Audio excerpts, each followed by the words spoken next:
ప్రతి క్షణం సమాజం కోసం మీ మిత్ర న్యూస్. బీసీ రిజర్వేషన్లు సాధించడంలో ముఖ్య పాత్ర పోషించిన బీపీ మండల్ జన్మదిన వేడుకలు పాలమూరులో ఆదివారం ఘనంగా నిర్వహించారు. ఈ కార్యక్రమంలో కుమ్మరి సంఘం మహబూబ్ నగర్ జిల్లా అధ్యక్షులు బుగ్గన్న పాల్గొని బీపీ మండల్ చిత్రపటానికి పూలమాలలు వేసి ఘనంగా నివాళులు అర్పించారు. అనంతరం ఆయన మాట్లాడుతూ మహబూబ్ నగర్ పట్టణం రెడ్డి బొడ్డున బీపీ మండల్ విగ్రహాన్ని ఏర్పాటు చేయాలని ఆయన ప్రభుత్వాన్ని డిమాండ్ చేశారు. నేడు బీసీలందరూ గర్వించగల గొప్ప వ్యక్తి బీపీ మండల్ అని వారి జన్మదిన వేడుకలు జరుపుకోవడం మన అందరి బాధ్యతని ఆయన అన్నారు. ఎవరి కులం వారికి ఉండొచ్చు, కానీ ఫైనల్ గా బీసీలము అందరం ఒకటేనని సందేశాన్ని సమాజానికి పంపాలని ఆయన అన్నారు. బీసీలు రాజ్యాధికారమే లక్ష్యంగా ముందుకెళ్లాలని, తద్వారా బీసీల ప్రభుత్వం బీసీల పాలననే అంతిమ లక్ష్యమని ఆయన అన్నారు. ఈ కార్యక్రమంలో అన్ని కులాలకు సంబంధించిన నేతలు బీసీలు భారీగా పాల్గొన్నారు. పేరు బుగ్గన్న, మహబూబ్ నగర్ కుమార సంఘం అధ్యక్షుడిని. ఈరోజు బీసీలందరూ గర్వించుకునేటటువంటి గొప్ప వ్యక్తి,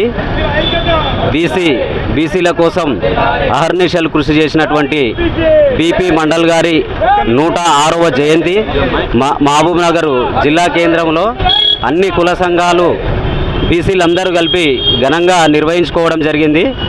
అయితే ఈ బీసీలు ఎవరైతే బీసీల ఎదుగుదలకు కృషి చేసినటువంటి వారందరినీ కూడా బీసీలు గుర్తించుకొని ఈరోజు మనందరం అన్ని కుల సంఘాలు అందరూ కలిపి ప్రజా సంఘాలు అందరూ కలిపి కూడా జయంతి కార్యక్రమాలు నిర్వహించుకోవడం చాలా గొప్ప విషయం.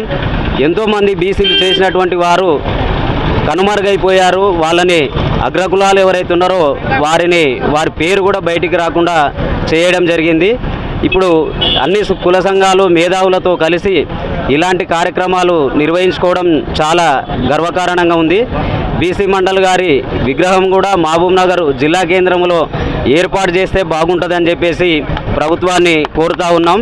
ఇలాంటి కార్యక్రమాలు ఎవరైనా సరే ప్రతి ఒక్క బీసీ నాయకుడిని జయంతి కార్యక్రమాలలో కులమతాలకు అతీతంగా ఈయన నా వర్గానికి చెందినవాడు, నా కులానికి చెందినవాడని కాకుండా బీసీలందరూ కూడా ఐక్యంగా ఉండి ఇలాంటి మహనీయుల జయంతి కార్యక్రమాలు నిర్వహించాలని చెప్పేసి కోరుతా ఉన్నాం. ఆ మహనీయునికి ఘనమైనటువంటి నివాళులు అర్పిస్తూ ఉన్నాం.